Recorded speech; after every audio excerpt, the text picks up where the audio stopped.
You and I, well, you in particular have said, listen, let's just back off this Isaiya Katoa love fest, right? Let's just back it off a little. Sorry, we can't back it off.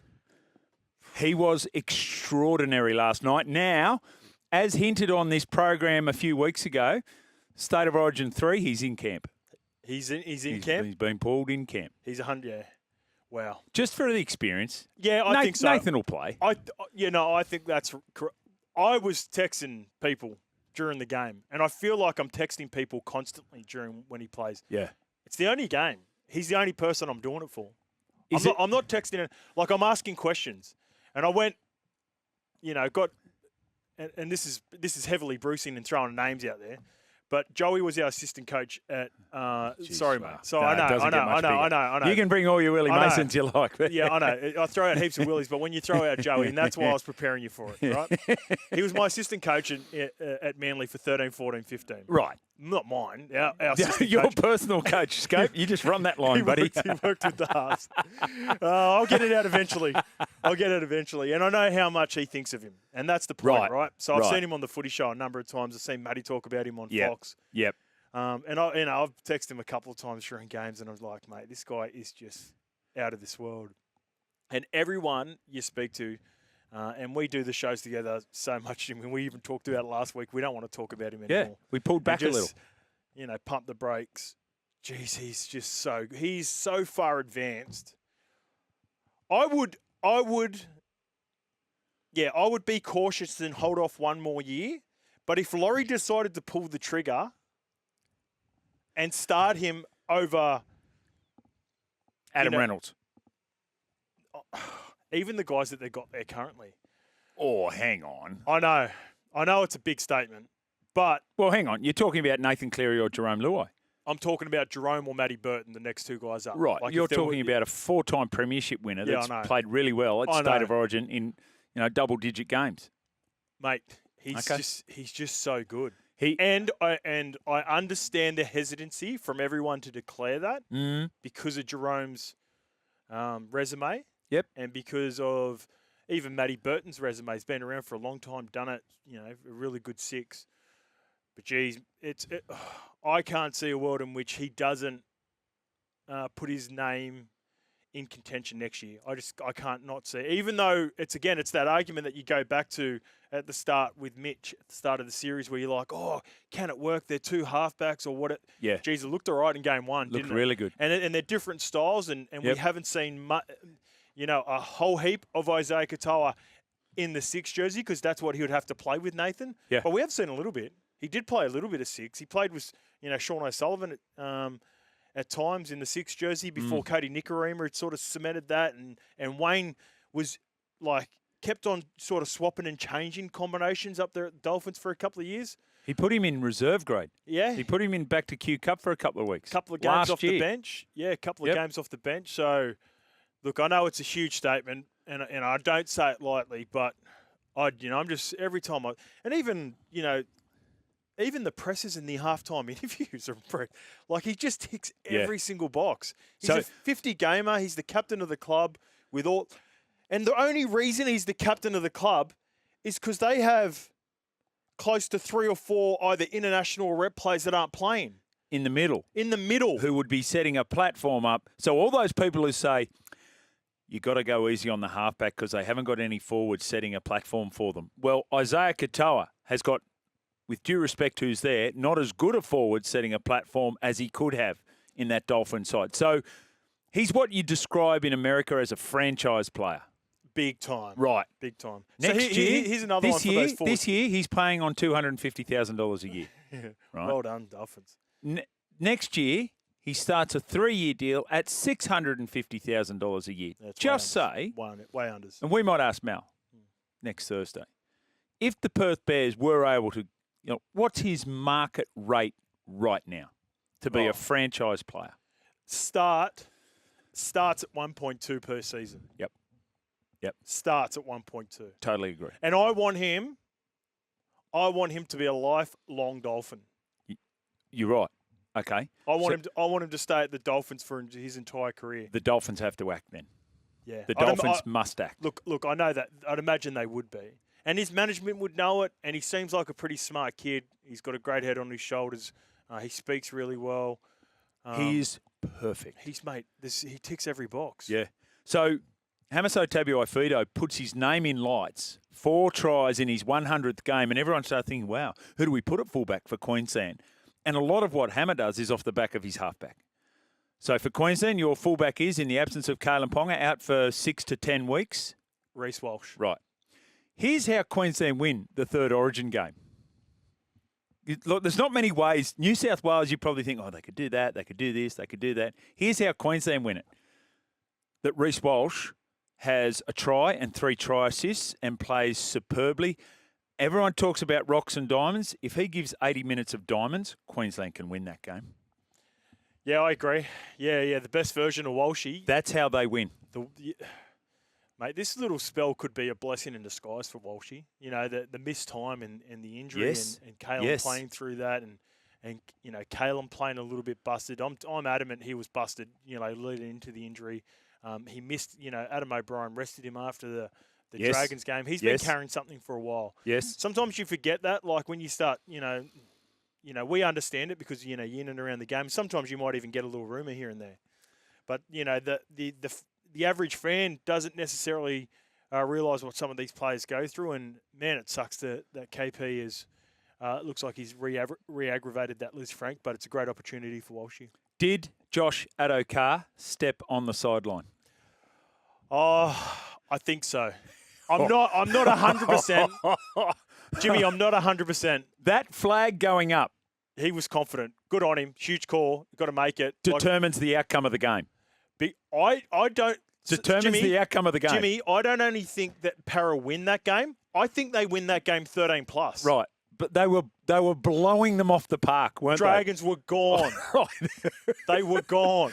And Jules knows it. He's rocking. He's feeling himself this morning. He's Do you want to get in for an early touch? Dave Munro, a very keen eye. Is it Dave Munro? I think so. I don't know. It wasn't Dave Munro. Wasn't it? I didn't recognise who it was. We've got to go and check his name. I know what Dave Munro looks like. It wasn't. What's the other name? There's only one listed on the... They only list one. Yeah, they never give the touches. No, sometimes they do. I've got 2 for today. Drew Altram and Phil Henderson will be on the sideline at Amy Park, but sometimes they do one. You're right.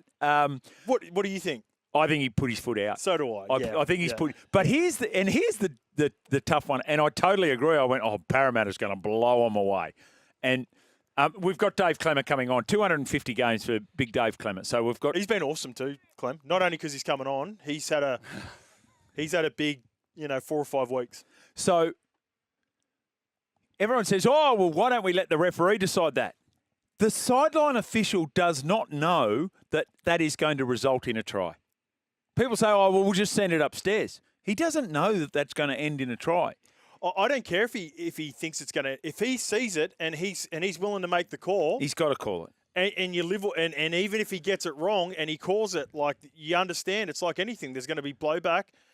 I think I'm not 100%, but I'm like 90. He stepped out. Well. People say, what if it happens in a grand final? It did happen in a grand final, Julian, and you know it. B. Morris, he was in by a mile. What are you talking? 2010. Yeah, 2010. That was a bad one. That was so everyone can. But there you go. I don't feel sorry for your Roosters though, Jimmy. 2010. Come on. Hang on a minute. We got a couple rough ones. Your Roosters got the favourable calls in 13, mate. 13? 13. I thought you were going to go to 19, but 13 we'll take. 19. I forgot about the Paul Canberra Raiders. Yeah, but 13, I'm telling you, the pass went backwards. You know that. Now, that was a touchdown, here's the other one. Do the Warriors stay in the top 4 if Luke Metcalf is ruled out for the year with an ACL and Chance Nickel-Klukstar can play no more games? Oh, it's going to be really tough. I feel for him. I feel for Metcalf. So they're having a cracking season, but it's not those 2 isolated incidents that happened in this game. You can't help but not ignore that Mitch Barnett went down 3 or 4 weeks ago. There's another one. Yep. Like he's losing. I know they've got James Fisher-Harris, but he's been the mainstay for them for the 3 years under Andrew Webster, Mitch Barnett. Metcalf was in a race with James Tedesco only. It was a 2-horse race for the Dally M's, in my opinion. Teddy's is home now.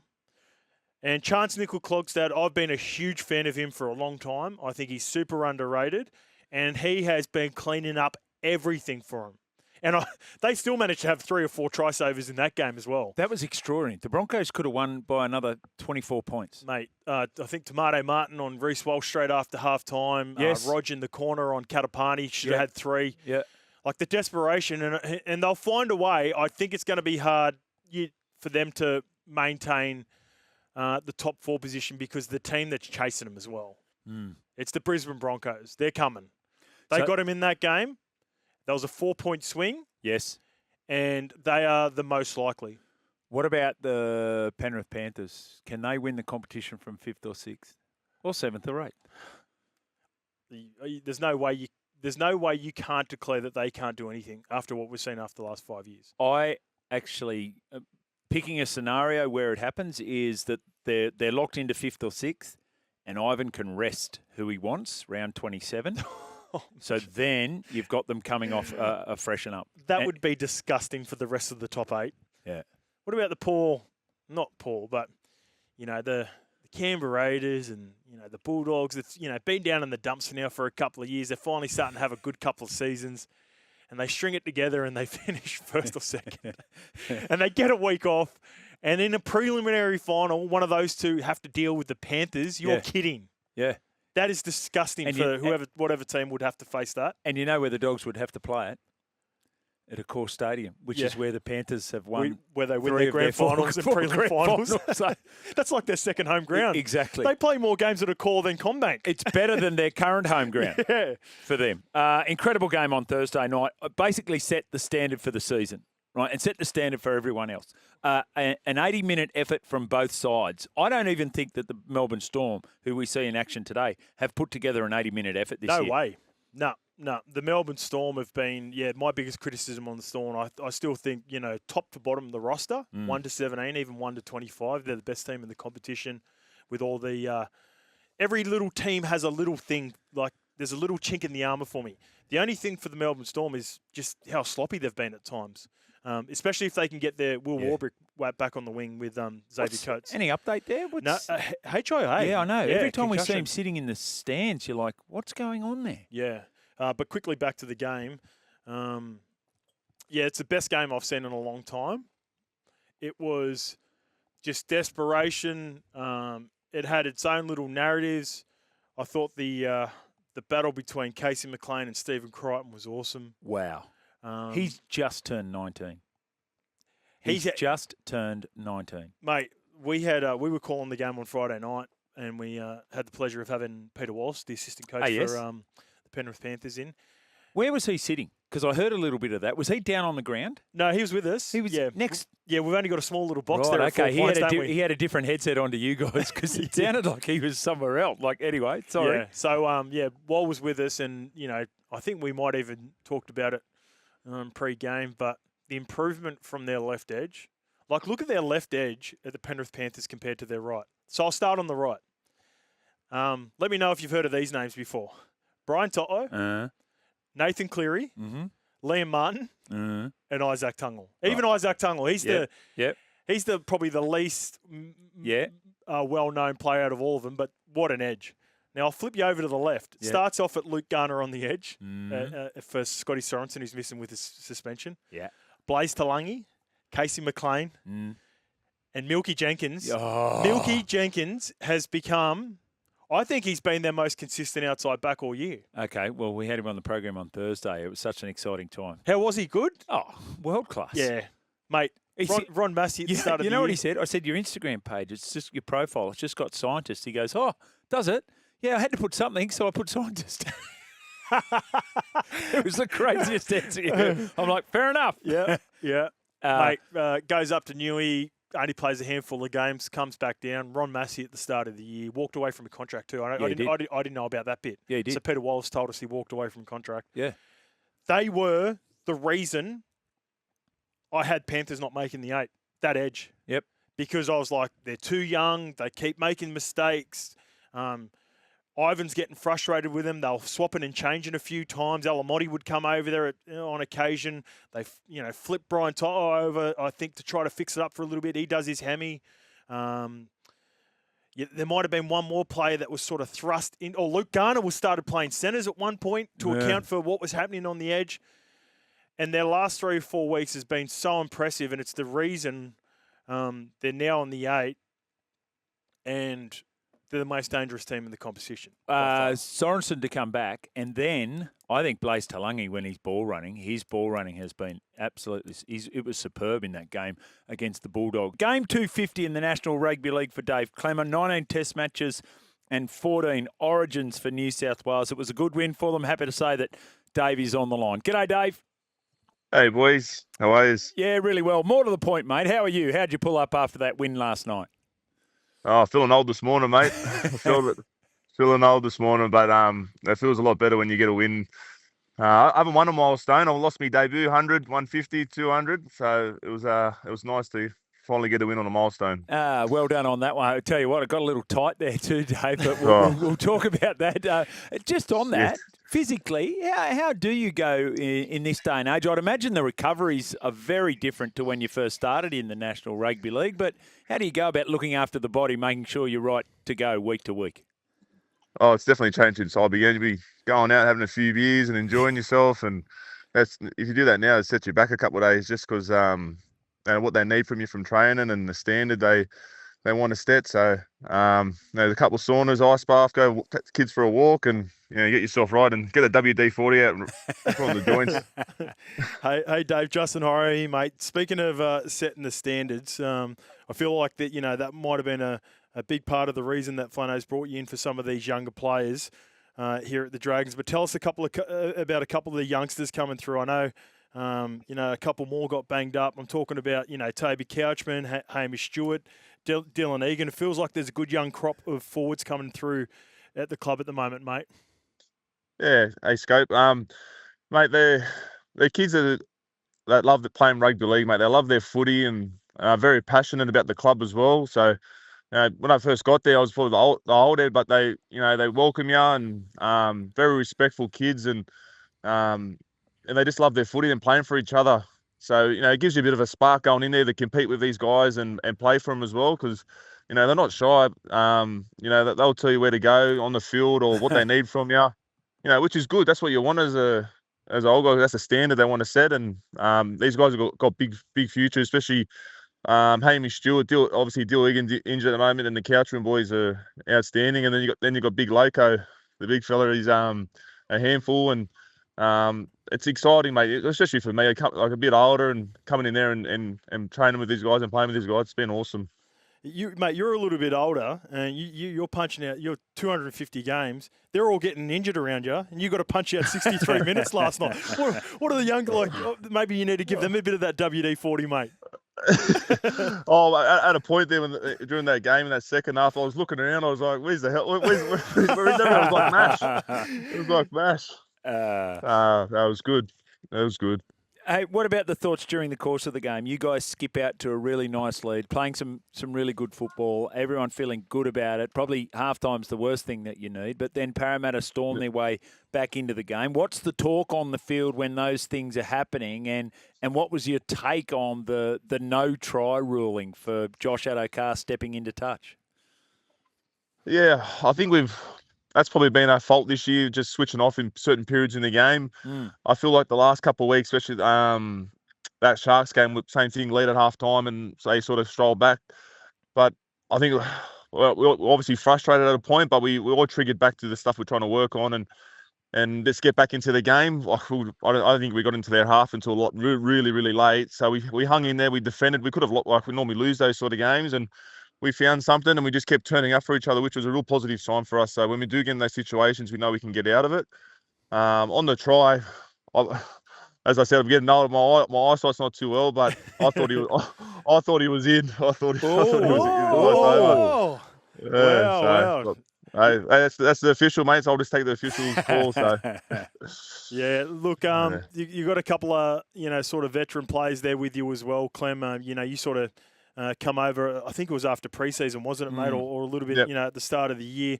I was lucky enough to play with Clint Gutherson early on in his career, but tell us about the co-captains and, what your roles are with these, like I alluded to before, with some of the younger players and Flano trying to bring in some some senior players who've been there and done it in Gutho and Damien Cook as well, mate. Mate, I think, like Cookie, he speaks for himself. The way he comes into training, on and off the field, the way he treats people around the club, the way he trains, the standard he sets, and the same as Gutho. Like, he's all effort, mate. He's come up with a big tackle, big play, and the boys get around it. And off the field, mate, the boys love him. He gets around all the young fellas, like everyone from the youngest player in the club to everyone in the staff, to right down to, the gear stewards, everyone. He's respectful. And I think that if the young boys see that, of a player of his standard, and Cookie as well, that's what it takes to be an NRL player, and a good role model as well. So, having those blokes around, and it's good. It's good for the culture, and obviously helping those young blokes as well to achieve what they want to achieve when they get to their careers. Hey, Dave, you've been around in the National Rugby League now. You're into your 13th season, 31 years of age. When you came in, you're a 19-year-old, world at your feet, hothead would have to be said. but you were identified very early on as an outstanding player, and then it played out. If you could go back now, is there any, and because you've had your roller coaster ride at different stages, is there anything that you would you say to yourself, any piece of advice that you know now that you would love to have given yourself as that 19-year-old? Probably don't have as much head noise. Right. Don't stress as much, and just enjoy the ride. Probably, yeah. So how would you do like that? That is absolutely fantastic. We were talking earlier about Thomas Jenkins, and we spoke to him on Thursday, and he came back and he said, I was just thinking about it too much. Then I got away from thinking about it, and now look at what he's doing on the footy field. So that's really easy to say, but how do you do that, Dave? Have you got those little processes you follow now that allow you to do that? Yeah, I'll probably my own harshest critic. Yeah. But I've realised that things happen. There's more than out there. Like my kids, my family. Like I was just footy 24/7, and I was taking it home, and I got real emotional and upset and stuff, like in around training. So I just had to learn to fix that and cope with that. And it took it's taken me a long time, probably for the last couple of years. But if I could have done that earlier, that would have helped me a lot throughout my career, I reckon. Yeah, great answer. What about what's next, mate? I think you're off contract at the end of this year. Do you thoughts around going around again? Have you spoken to the Dragons? Would you like to stay at the Dragons? Yeah, I haven't really spoken, mate. I just wanted to get something sorted out for the rest of this year, and just get back to enjoying my footy, which I think I have, and the club's been awesome. Flano's been awesome. The boys have been awesome, and obviously it would have been nice to get a couple of those close wins we've lost to get on the board. But mate, we've got to keep fighting. We've got a big back in the season. So mate, if I keep competing and enjoying my footy, hopefully all that stuff sorts it out. But all I can do, mate, is just worry about my footy and send a good standard. Yeah, Clem, Jimmy mentioned your rep resume before, and I can't imagine you're a person that has too much sympathy towards Queenslander. But how's your club teammate going, Valentine Holmes, mate? He streaks away for the try at the end. He looked like he might have been carrying a bit of a niggle, and then he also didn't kick the goal. Was he okay in the sheds after the game? Yeah, mate, he was good, mate. I think he was just a bit banged up. Big couple of weeks for him. I was bloody riding him home like a winner down at Rose Hill there. I was like the Toyota. What a feeling! I jumped in the air like that. It had me going. Very good. But I think he was just a bit banged up, and it was good from Flano to step up and take those kicks as well. It's good for him. He had an outstanding game as well, so that was awesome. Yeah, well, I was going to mention Flano as well, right? Jimmy's probably going to ask you the same question. A huge couple of weeks. Going back to the performance against, would have been really disappointing the second half against the Cronulla. I've been in those games before where you just want to play the very next week, but you have a bye week. Yep. There's been a whole bunch of media in between and a bit of carry on from certain social media and members of your fans and passionate fans. What was the week like for both Kyle and Shane in preparation for this game going into Parramatta, mate? Yeah, mate, it's everyone sort of, I reckon, they obviously copped it throughout their career and whatnot. But to credit to Kyle, mate, when we got back in there, he come in with his head on, and any sort of drill we did, he competed. any fitness drill or any sort of training drill, he was in there. He was fighting, and we knew he was on. And the last 2 weeks, obviously, we couldn't play the week after. We had to wait a couple of weeks, and I was really happy for him, mate. He played really well, got us around the park really well, and it was good to see, mate. It was good to have a smile on his face after the game, and obviously you can't always dive into those people, the outside noise, as long as the boys in the club are happy with you and get around each other as well, because we're going to need each other for the next 10, 11 weeks. Nice little piece of meat for him as well, like nice little meaty for Kyle. Didn't have to go as far as Vel, so you didn't have to ride him home, did you, on that one, Clem? But it was a nice try, a nice moment for him, and he also got to hit the badge as well. Yeah, mate. It was good to, you could see how passionate he is when he scored the try. He got up there, mate, and that was nice, mate. All the boys got around him and supported him, so that was awesome. Yeah. Just on tries, Dave. I'm just looking at your record. Mate, 13th season, as I mentioned, in the National Rugby League, 6 tries. Never a multiple try scoring year. You've been nude a lot, Dave, in your career, haven't you? I have exposed myself. Well, mate, you're still on the nudie run this year. So, mate, when are we going to see you crash over for the Dragons? Well, I reckon the next 10 weeks, mate. I reckon I'll be trying my hardest to get over the line. Well, I can't expose you if there's young blokes, mate. There's a couple underage, I think 17, 18. So, well, we'd hate to see that, quite literally, Dave. But hey, great to spend some time with you, mate. Congratulations on the win in your milestone game. You're playing some really good footy, so you should be very happy with that. And we really appreciate your time on a Sunday afternoon. Thanks, mate. I appreciate it. Thanks, boys. Thanks for watching. For more great content, subscribe to SEN League, your home of the greatest game of all.